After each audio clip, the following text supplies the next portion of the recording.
Once my feeling about who I am becomes key, the nature of happiness starts to change. Happiness starts to be that which is constituted by my feeling of psychological well-being in the here and now. And how do I know in a world of psychologicalized selfhood that it's really me? I really know it's me if I'm actually breaking with the values and the practices and the morality that I've inherited. That those who kill God discover in the long run that they have to step up and be gods and provide all that God once offered, a stable meaning and a significance to life. The genius of technology infuses humans with kind of the desire to be like God. Yeah. Why is that? Technology really allows us to imagine we can smash through God-given limits with impunity. You can self-identify as anything you want. You can be a man who self-identifies as a woman. You can be a human being who self-identifies as a squirrel.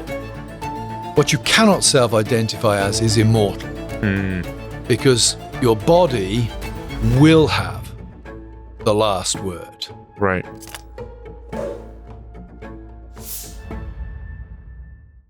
To the question, what is man? Our world has apparently given the answer: the one who transgresses what was formerly considered sacred, thereby demonstrates his own godlike status. That is a quote and perhaps a diagnosis of today's guest, Carl R. Trueman. Carl R. Trueman is professor of biblical and theological studies at Grove City College in Pennsylvania, fellow at the Ethics and Public Policy Center in Washington, D.C., and the author of the best-selling, award-winning The Rise and Triumph of the Modern Self, Cultural Amnesia, Expressive Individualism, and the Road to Sexual Revolution. His latest book, The Desecration of Man, How the Rejection of God Degrades Our Humanity, builds on this earlier work to examine the deep confusion now surrounding what it means to be human, and sets it squarely against our culture's rejection of the idea that we are made in God's image and likeness. Professor Trueman, welcome to the Axioma Podcast. It's great to be here. Thanks for having me on. And welcome to Hungary, I guess. It's a beautiful but very hot country. It is right now in the summer for sure. Yes. But I do wanted to press pause here for a second and look at your book, the title of your book, Desecration of Man. Because I think the word desecration is kind of terrifying. It's, obviously it means, people associated with vandalizing something that's holy, something that's sacred. But I guess you cannot really profane something that was not holy before. So I guess an obvious question comes: what do we mean by the fact that humans are sacred? And can this, sacredness, does this have any significance, any meaning outside of the Christian worldview? Well, certainly, if you take the Christian perspective, or the Jewish perspective, of course, human beings are made in the image of God, and that's what makes us exceptional. And therefore, any attempt to deny or destroy our exceptionalism, any attempt to treat us like any other creature on the face of the planet, any attempt to break with the kind of ends, divine, God-given ends that God has given to us, involves a desecration, a reducing of us to something less than we were. Now, to the second part of your question, does this have any relevance outside of a Christian perspective? I would say maybe not at a conscious level, but intuitively, many people who are not Christians know there's something special about what it means to be a human being. For example, I would say most human beings, all human beings have to do three things that all other creatures on the face of the planet have to do. They have to reproduce, they have to replace calories, they have to eat, and they have to die. Human beings, and you don't have to be a Christian to do this, human beings typically surround those things with ritual and significance that no other creature does. And that, I think, points to our intuitive understanding of our exceptionalism, our intuitive understanding of ourselves as being something special and set apart from other creatures. So the reduction of ourselves to the level of other creatures, or the reduction of ourselves to mere animals, Perhaps non-Christians would not use the language of desecration to describe it, but I think they would intuitively know the kind of thing that I'm talking about in this book. It's interesting you were saying to set apart. That's exactly what the word, well, I guess the Latin word originally, the consecrata, means. It's set apart from the ordinary. Ironically, by men desecrating God, or the name of God, in that very process actually desecrates his own self. I guess this is like a recurring theme in your book. Like, why can we say that in that process, in this act, we are also desecrating ourselves? I think we are. I mean, when you think of, take for example, the thinking of the Princeton ethicist Peter Singer, who argues that the taboos against abortion, infanticide, and euthanasia are grounded historically in the idea that human beings are exceptional, made in the image of God, and that human beings will have to account for their actions here on earth in the hereafter, on the day of judgment. And Singer says, and I think he rightly says, that many people don't believe those things anymore. The way he applies that, of course, is saying, therefore, we need to rethink the taboos against abortion, euthanasia. Well, I would say, okay, so you've got rid of God. Now you are consistently going to apply that to human ethics. Where has that led us to? Well, it's got us to the point where we don't simply accept abortion, let's say, as an unfortunate consequence of the world not being the way it should be. We celebrate abortion as a basic human right. We're increasingly in the West celebrating the termination of the lives of the weak and vulnerable. You have somewhere like Iceland that boasts about eliminating Down syndrome. But it has not eliminated Down syndrome. It has eliminated people with Down syndrome. It is said to those who have Down syndrome, we decide in our godless world that your life is not worth living.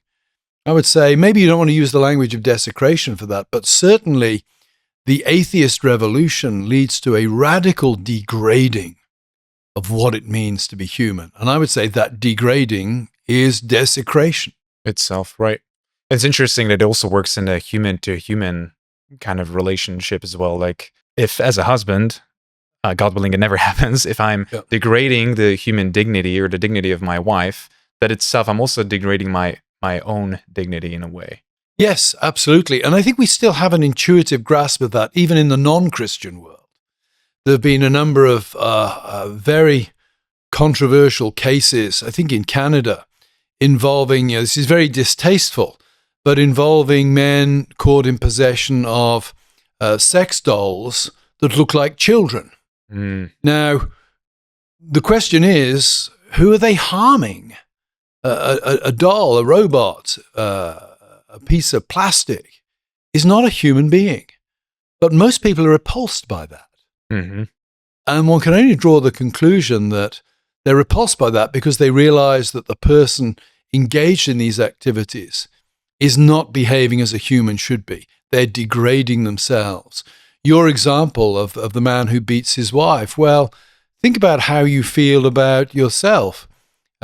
Your wife's love for you in a healthy, functional marriage, your wife's love for you is a big part of you feeling like a human being, of you understanding what your purpose is, of how you are to act and behave. If you beat your wife, if you reduce her to nothing, then her love becomes valueless. And you reduce yourself to the level of being valueless as well. Why is that? And you're also talking about this in your book. Why is that we're feeling, kind of empowered, but we're also almost like excited whenever we desecrate something? Like when someone smashes like a Jesus statue, it almost like feels like I just feel really powerful right now. Like, why is that we just have this kind of feeling, like excitement almost?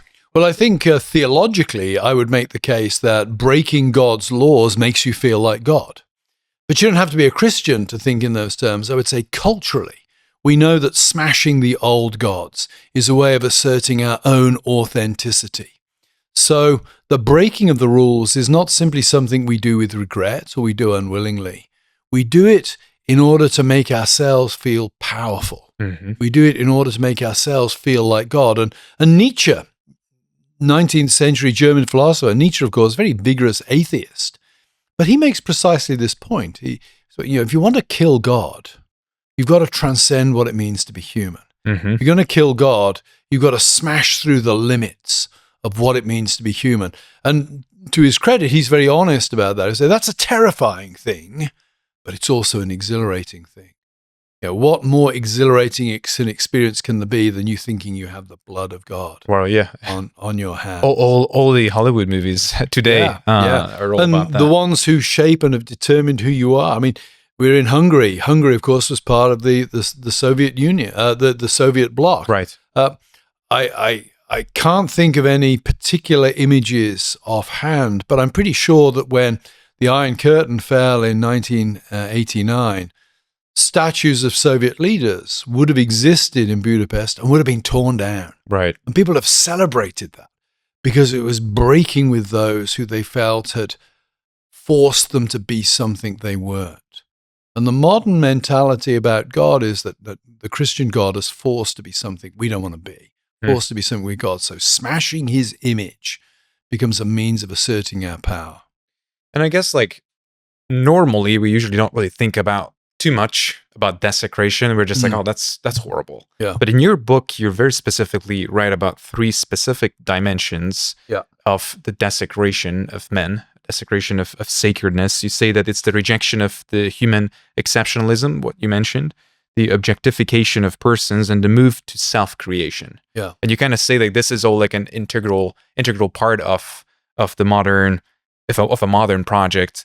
So could you elaborate, how did these dimensions sort of manifest themselves in today's society, in today's culture? Yeah, well, let's take the sexual revolution, for example, the 1960s. The great promise of the sexual revolution was that it would lead to a liberation of humanity. It would lead human beings to finally become what they always should have been. That sexual taboos and restrictions were hindering us from being who we really are inside. Well, let's look at the results of the sexual revolution. On the one hand, the transformation of sex into simply something that's recreational and can be pursued without any moral particular quality to it whatsoever. What has that done? Well, I would want to make the case that it's really turned women into objects. Women who are human beings, persons made in the image of God, they have a personality, they are persons. It's led to them being treated like pieces of meat. Pornography is an extreme example, but I think the logic of pornography, that sex is for my pleasure and it's not about giving to others in any way, shape, or form, pornography is the logical extension of that argument to its conclusion. Think about how the sexual revolution has transformed how we think of children. Mm-hmm. Children are no longer gifts of God. They become designer commodities. The sexual revolution has paved the way for particularly widespread abortion. That feeds into eugenics. We're seeing eugenics emerging now. Has the sexual revolution enhanced our understanding of children as persons, or has it turned them into objects, into problems? Think of no-fault divorce. The logic of no-fault divorce is that children have to be treated like pieces of property by the courts. The court decides who gets the bedroom furniture, who gets the washing machine, who gets the Labrador, and who gets the kids. Right. The kids become just one item of property. Parents may not think of them like that, but the culture has to treat them like that. So sexual revolution is a great example where the promise was, if you smash through the sexual taboos that typically in the West Christianity has brought to bear upon us or imposed upon us, you will liberate human beings to be truly human. In fact, it's led to the reduction of us to mere objects rather than subjects, to mere things rather than persons. It's interesting. You don't specifically write about this in your book, but as I was reading it, it definitely reminded me of how interesting it is that we're at times almost elevate, for example, household animals like dogs or cats to the level of humans. Yeah. A couple of years ago, I was still in university. I was absolutely shocked by a conversation I had. A former classmate of mine was talking about how abortion should be more extended, then a few minutes later, she was talking about how that she would love to beat the life out of that person who treats animals as less than humans. Yeah, and that's a good example, I think, probably of how most people think with their emotions today. They don't really think consistently and coherently about these things. But just as an aside, I remember when my wife and I owned a Jack Russell Terrier, and we would take him to the vets sometimes, and the vets would call us at the end of whatever procedure he'd had and say, would Tico's parents come and collect him? I remember thinking, I'm not his parent. Right. I love him as my pet, but I'm his owner. Yeah. My sons are a different category of being and a different category of relationship. Yeah, it's certainly interesting. And you also make a case in your book that the Imago Dei, which means human beings are not isolated, self-determining individuals, but creatures. And this is exactly what you're writing here. It is that creatures defined by dependencies, obligations, and given ends. And yet we kind of see that in the modern culture. Please don't give me, any sort of dependencies, any obligations, any responsibilities. It's almost like the authentic person today is the one who has the courage to act more on his inner desires, on his instincts, almost like kind of like an animal in a way. Yeah. And that the ideal man is the one who breaks, ultimately the one who breaks the Christian moral laws or frameworks. This also brings the question, why do these unchosen obligations, towards God, towards a neighbor, towards nature, why does this strike so many people today sort of more like a cage, rather than something, think about as a gift, I can actually give myself to my kids, or I can give myself to my spouse or serve my spouse. Yeah, well, there are two sides to that question. The first really goes back to my earlier book, The Rise and Triumph of the Modern Self. And what I argue there is that after the crumbling and disintegration, or really the crumbling, it doesn't disintegrate sometimes later, but the crumbling of external authority in the 15th, 16th, and 17th century really sets the stage for a new understanding of what it means to be me or to be you. In the past, you could have pointed to very fixed points over which you had no control and that were absolutely decisive for who you were. You'd be born in a certain place and you would probably die in that place. You would be baptized, married, and buried in the same church. You would not choose your career path as we do today. Right. That would be determined for you at the moment of conception. If you are a little baby inside the womb, a male baby inside the womb of the wife of the local blacksmith, you're going to be the local blacksmith when you grow up. So the old medieval world, pre-modern world, was very fixed. That starts to change in the 15th, 16th century. We get geographical mobility. Cities start to rise. People no longer are necessarily born and will face death in the same place. They'll move around. So as the world becomes more flexible, even fluid, the question then becomes, so how do you answer that question, who am I? And to put it simply, increasingly the question, who am I, is answered with reference to that which goes on inside us, not to those external fixed points outside us, because they are becoming more and more volatile, more and more fluid. Now, following on from that, one could say that the rise of this psychological identity transforms our relationship to the people around us, because once my psychology, once my feeling about who I am becomes key, the nature of happiness starts to change. Happiness starts to be that which is constituted by my feeling of psychological well-being in the here and now. And that has implications for how I relate to other people. Because over time, what's going to happen is human relationships, all human relationships, are going to be transformed into an instrumental form. So, for example, think about children today. The big question surrounding, say, the mother and father who discover that the child in the womb has Down syndrome, should they have an abortion? They're probably going to answer that question on the basis of, well, can I take the loss of happiness and the discomfort and inconvenience that this child is going to bring into my life? So the parental-child relationship becomes instrumental. all human relationships become instrumental. So that's one side of the answer, and the other side of it is, and how do I know in a world of psychologicalized selfhood that it's really me, that I'm not just going with the flow? And the answer there, and this is where I sort of pick up the story, I suppose, in the next book, the second book, Desecration of Man. I really know it's me if I'm actually breaking with the values and the practices and the morality that I've inherited. Right. Go back to that. The hero is the transgressor. Yeah. Go back to the little baby in the womb of the blacksmith's wife. His future is going to depend upon him learning skills, work patterns passed down to him from his father. He can transgress those if he likes, and then he'll be useless. He'll be cast out of the village. He'll starve to death. He's not going to flourish if he transgresses.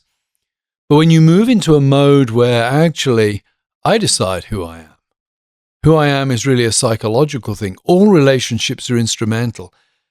How do I know it's really me acting?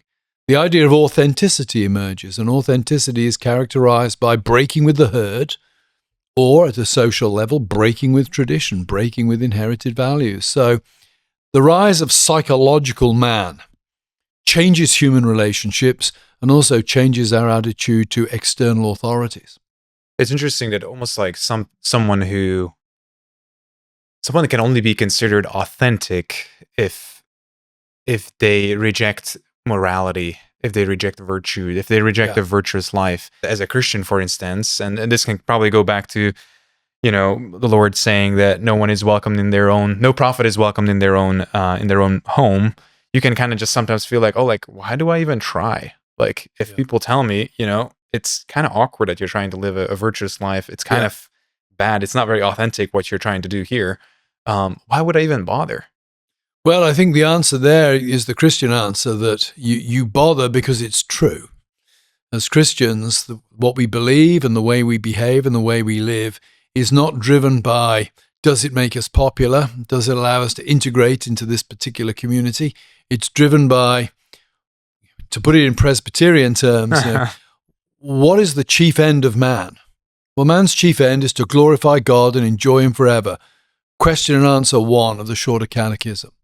And everything I believe, everything I do is to be shaped by that final destiny in God. So I would say, it can be uncomfortable to be unpopular, but unlike modern psychological man, the Christian is not motivated or should not be motivated by therapeutic concerns, but motivated more by theological concerns. Right.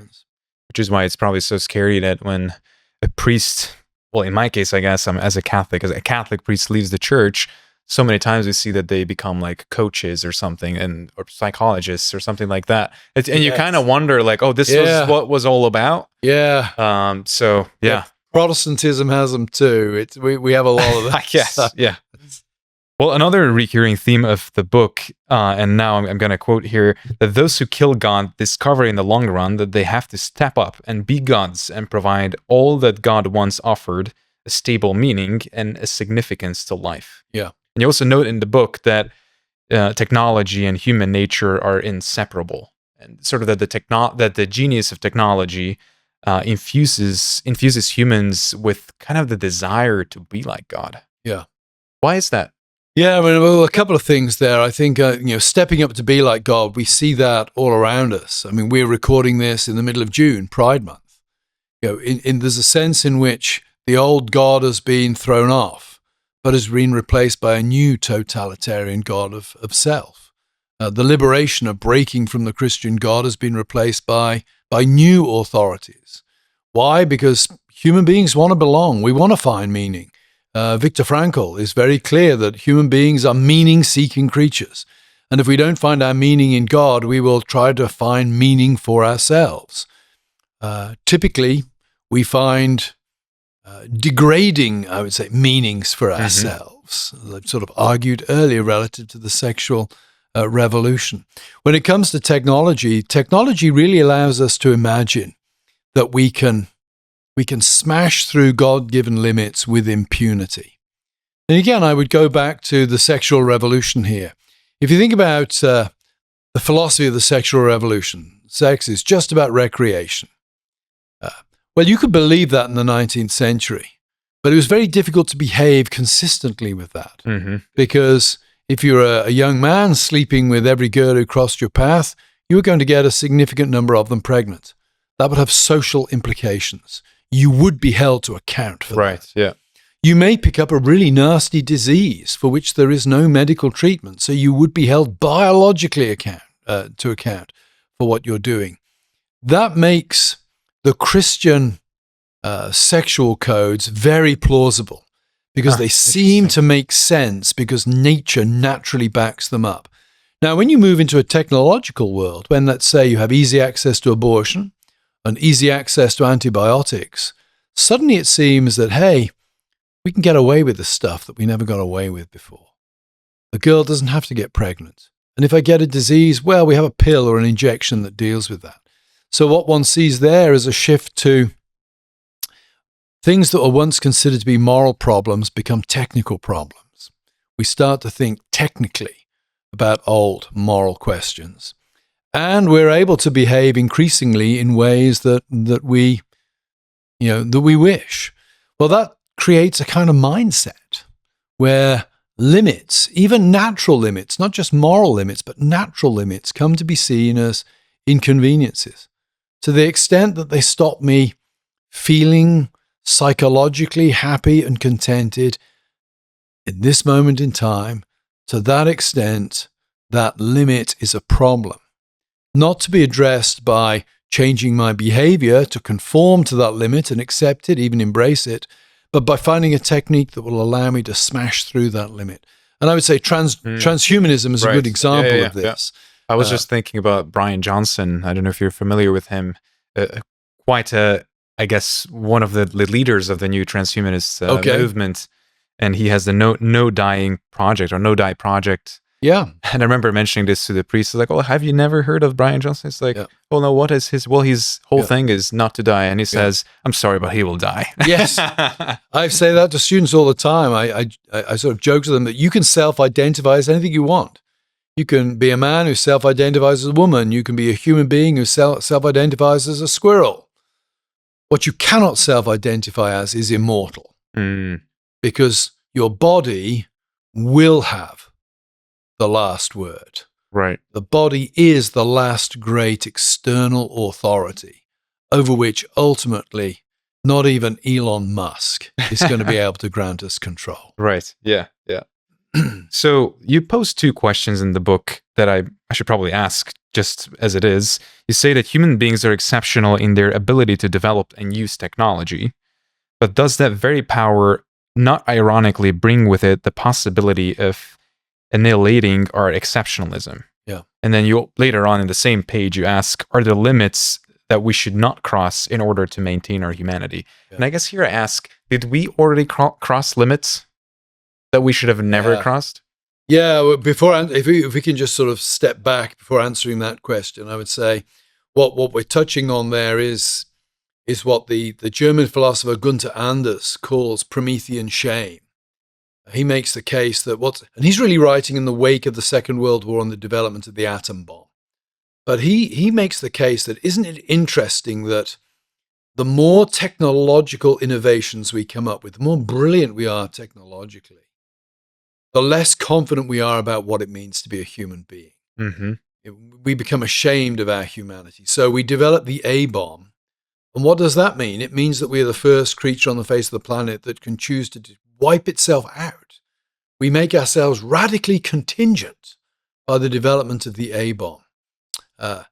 And I would say, if you're a Christian or you're Jewish listening to this podcast, think about the early chapters of Genesis here. It's fascinating. At the end of Genesis 2, we're told that the man and woman were naked and they were not ashamed. Mm-hmm.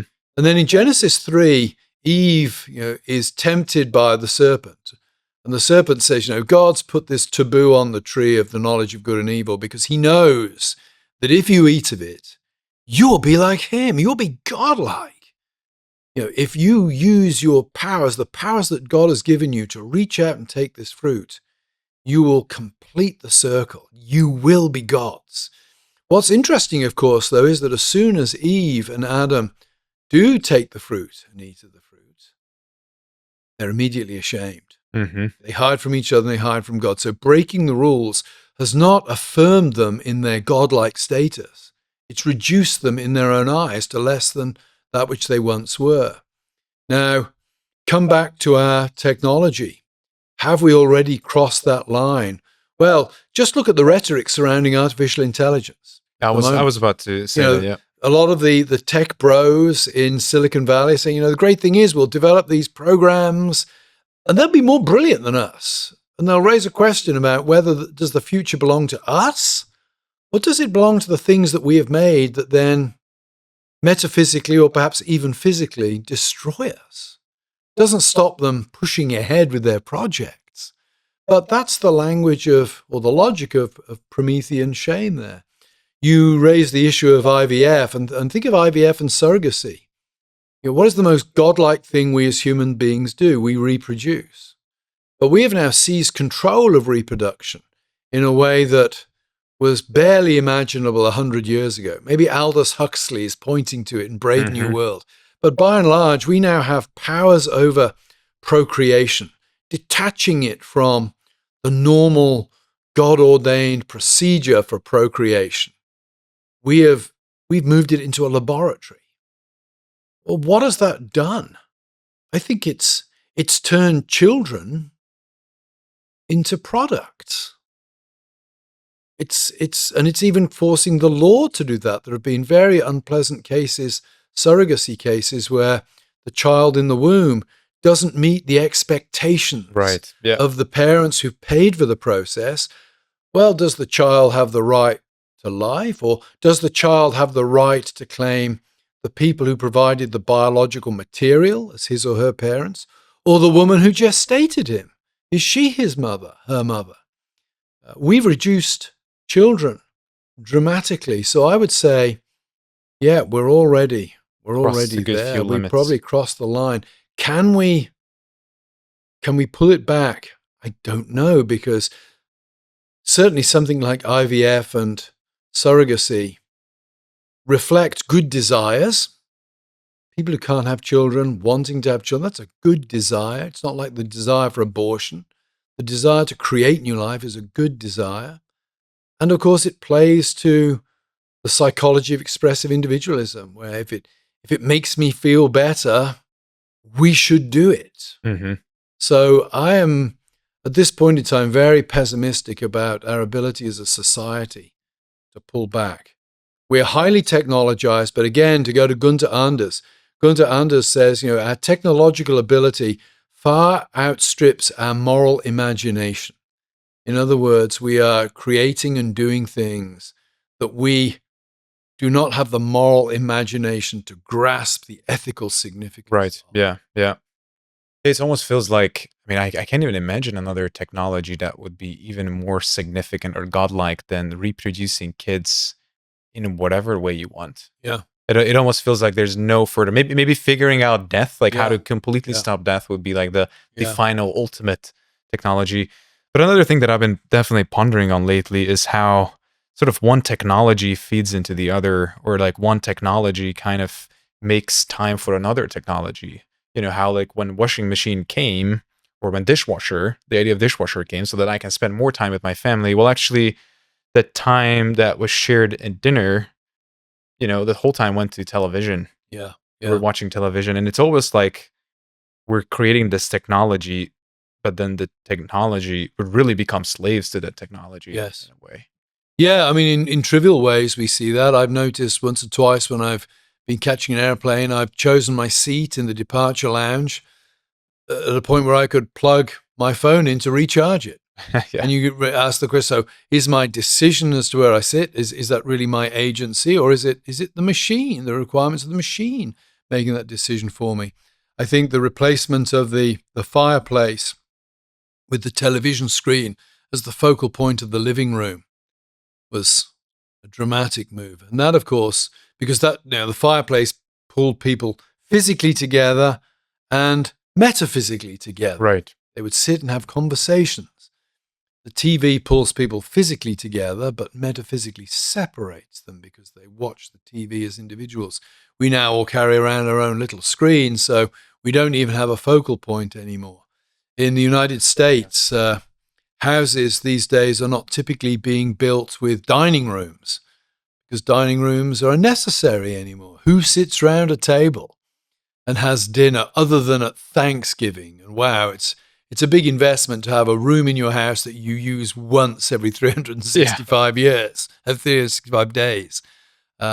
So we are seeing the technology of entertainment, we might say, as dramatically transforming human relationships. And I guess the core question I always have towards people supporting eugenics, I guess transhumanism, and specifically that sort of niche of wanting to figure out how not to die is like, why do they want to live longer? Yeah, to scroll on their phones, or like what's the ultimate purpose there? I mean, it does seem to be odd that we are emptying of our lives of significance. At the same time, we want it to continue forever. It was interesting to me that during COVID in America, whenever the news report said we're going to speak to some experts now, they were always talking about medical people, epidemiologists. The experts were telling us how to keep people alive. The experts never opined on why lives were worth keeping alive. They could never give any significance to the lives other than mere continuation. Mm-hmm. And I think that speaks volumes about the way our society prioritizes and thinks about things. The tales of AI, or AI will create tremendous leisure time for us all. Well, I'm very skeptical of that. I'm old enough to remember when email was being sold as you'll do all your correspondence by 9 a.m. and the rest of the day you'll be free from correspondence. No, now correspondence happens 7 days a week. But even if AI did lead to many of us having masses more of leisure time, what are we going to do with it? Sit and play video games all day? The last few plane flights I've had, I've just rather rudely, I suppose, but nobody's noticed, looked over the shoulder of the people sitting in front of me to see what they do on a plane flight. And scrolling. They scroll through. They watch like 15 seconds of a video and then they scroll to the next one. Yeah. And I'm sitting there with a book thinking, well, at least I'll have read 50, 60 pages of a book by the time we get off. Yeah. How empty are our lives these days? Yeah, like we just don't know what to do with our time, I guess. we just really can't figure it out. And yet we want to be efficient, but we almost like want to be efficient to sort of be like a robot and no longer like a human being. Yeah, I think we're increasingly victims of machines that measure and analyze everything. Yeah. I have a sports watch, but I've recently gone back to generally during the day wearing my old watch because I don't want to be told that I need to walk a few more steps or I didn't get it, I need to do this, that, or that. No, I'm a human agent. Right. And I'm going to operate a little bit more in terms of my intuitions than I am in terms of some algorithm in a computer. Yeah. My wife would probably disagree with me on that. Well, I did wanted to talk about, we've mentioned transhumanism here, but you've mentioned quite a few modern movements such as cyborg feminism, whatever that is, transgender theory. What would you say, like, what's the difference between these three movements? Because you clearly say that you argue in the book that despite their differences, these three movements really are pointing towards the same kind of thing, that the human body is a problem and that it can be figured out by technology. Yeah, one of the things that I missed or I didn't treat in the Rise and Triumph of the Modern Self was I treated transgenderism as part of the LGBTQ political movement, which it is, certainly in Western countries. But that's really a marriage of convenience because, as has become clear in the years since, gay men, lesbians are not necessarily sympathetic to those who claim that sex bodily differences between men and women make no difference. Mm-hmm. So I would say that what binds, say, transgenderism to transhumanism is that impatience with the human body and the desire to use technology to overcome those limitations. Cyborg feminism, a similar thing. Cyborg feminism is the name given to something that emerges really in the early 1970s, associated perhaps with Donna Haraway. She was the big cyborg feminist. Shulamith Firestone. More recently, it's come to enjoy a renewed vogue, and the idea here is that we can use technology to overcome the biological differences between men and women that are always a disadvantage to women. So what do the three philosophies, transgenderism, transhumanism, and cyborg feminism, hold in common? Sophie Lewis was the name I was trying to think of the woman who's rehabilitated cyborg feminism recently. What do they hold in common? They see the body as raw material, and they see its distinctives, its limitations, as things that need to be overcome. Like an illness. They see the body, to use the phrase of the wonderful Mary Harrington, they see the body as meat Lego. Interesting. It's to be chopped up and reassembled in a way that's better for us. So, transgenderism is really a subset of transhumanism. And that means that while I rejoice in I think the definite gains that have been made in pushing back against transgender theory, I think the deeper problem that it represents, transhumanism, is only gaining steam at this point. So, anybody listening to this podcast, I would say, don't sit back and relax because transgenderism is on the defensive. Look at the larger metaphysical picture and realize that, okay, the transhumanists have maybe lost one battle, but they are winning and gaining ground all over the place. Yeah, they're winning and gaining ground and I really love this about your book, how you pointed out that, we would associate all of these movements with, the radical left, as we say these days. But actually, conservative Christians at times, we're no longer immune to the desecration. We are part of the problem. Yes, absolutely. Think of the way in which Donald Trump has been received uncritically. Now, this is not say I voted for Donald Trump, but I did so without enthusiasm. I did so because I thought the alternative was going to be even more terrible. What puzzled me was the way that many of the things that Trump represents, the foul-mouthed transgressiveness of his whole style of leadership, the worship of power, the treatment of opponents as less than human, these are all functions of a culture of desecration. And Christians need to call that out wherever they see it, even if it's the man they voted for, even if they felt that he was the best of the alternatives. They still need to call that out. And of course, we were talking over lunch, things like surrogacy are alive and well on the right of the political spectrum. Gay marriage is alive and well on the right of the political spectrum. So there are many elements of the modern referendum. Gay adoption. Yeah. There are many things happening on the right of the spectrum that are entirely consistent with that revolution of desecration that I point to in the book. And I'm utterly shocked how AI, how supported it really is among conservatives. Like what's behind that? Is it just we're being afraid of being left out? We're being afraid of being powerless? What's the motivation behind? It's interesting. I mean, when you think, Elon Musk was probably the man who had more influence on good transgender policy in the US than anybody else, but he's a transhumanist.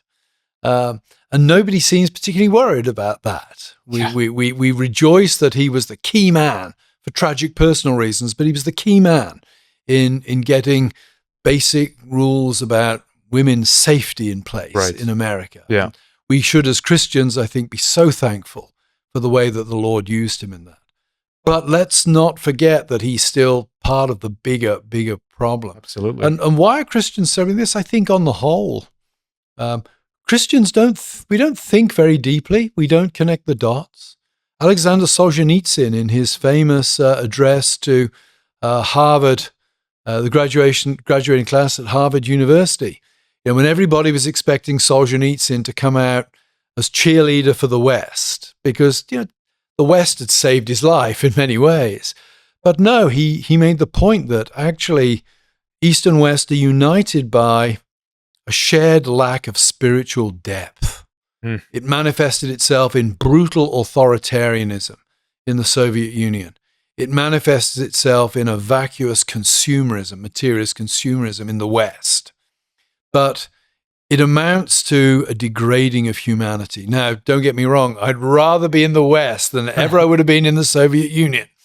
But that's not to say that the West doesn't have serious spiritual problems. Yeah, absolutely. I read Solzhenitsyn's Harvard Address again, maybe 3 months ago, and I put it in the category of books and pamphlets that are more true now than when they were first put together. C.S. Lewis's Abolition of Man is one of those. Philip Reef's Triumph of the Therapeutic, Solzhenitsyn's Harvard Address. These are books that are more true now than they were when they were first conceived. Yeah. Well, and we kind of, as our time is about to end here with the podcast, but I did want to go to the final part of the book, the last chapter of the book, because you describe cultural Christianity, which the book arrives to, cultural Christianity, that it kind of embraces Christianity's aesthetic and moral inheritance without commitment to its actual truth claims.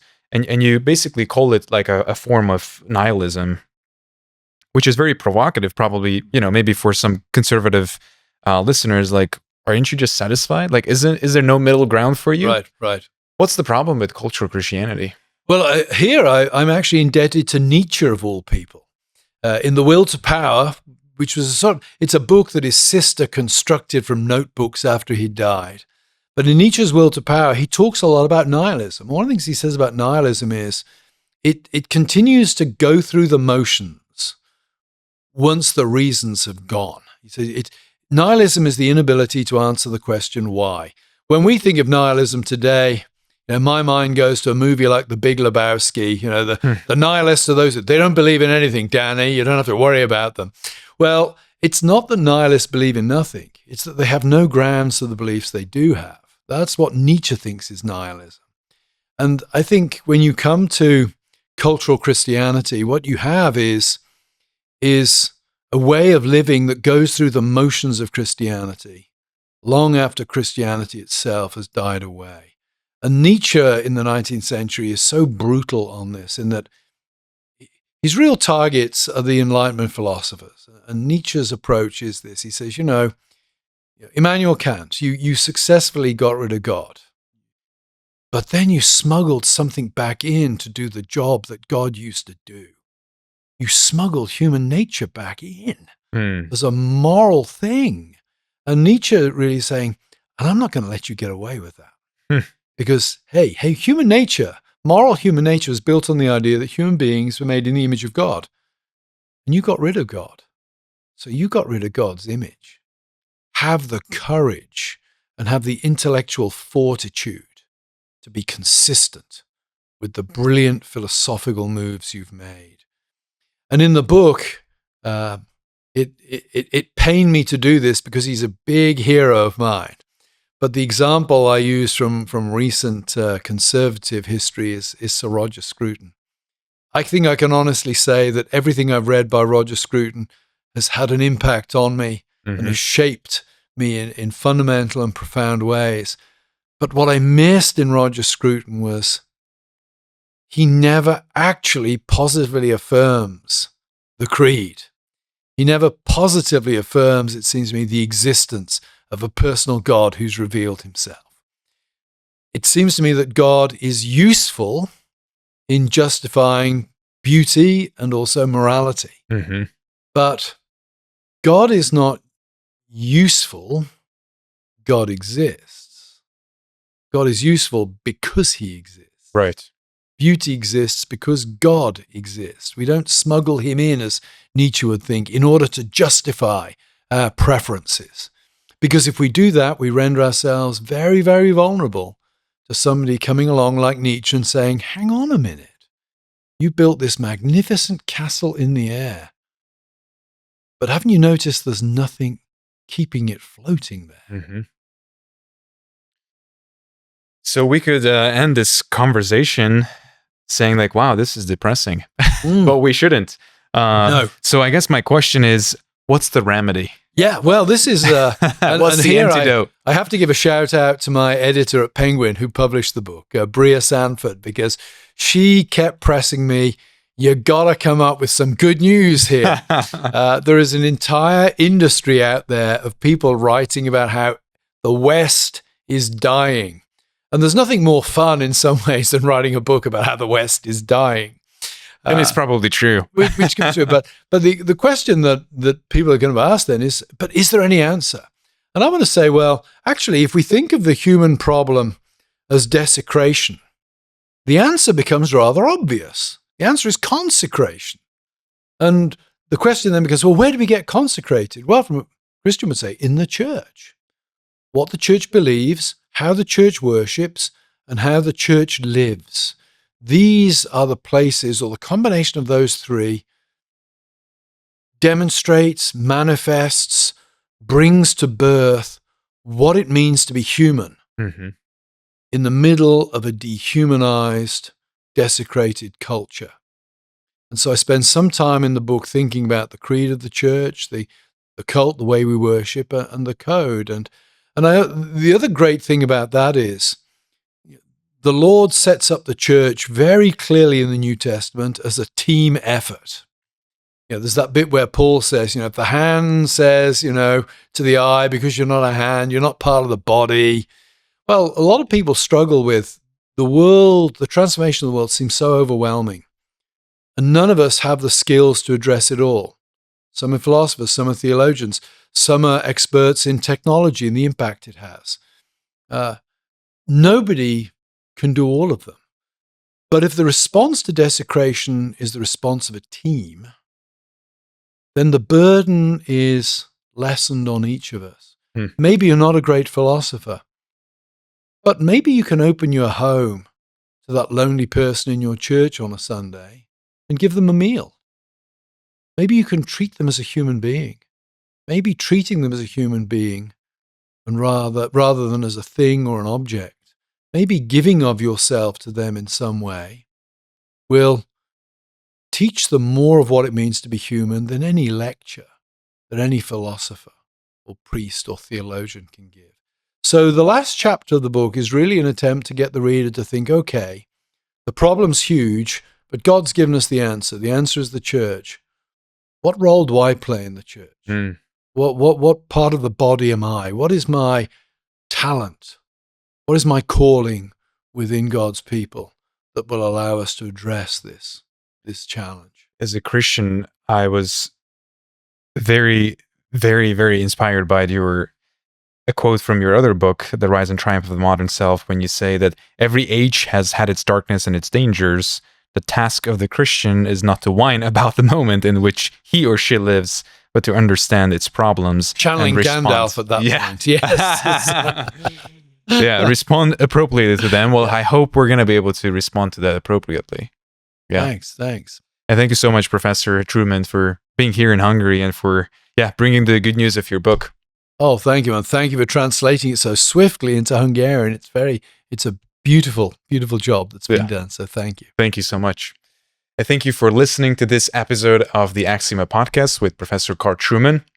If you like this discussion, this conversation, please like and share this video with your friends, family members, and whoever you think would profit from watching this video. Thank you so much, and God bless.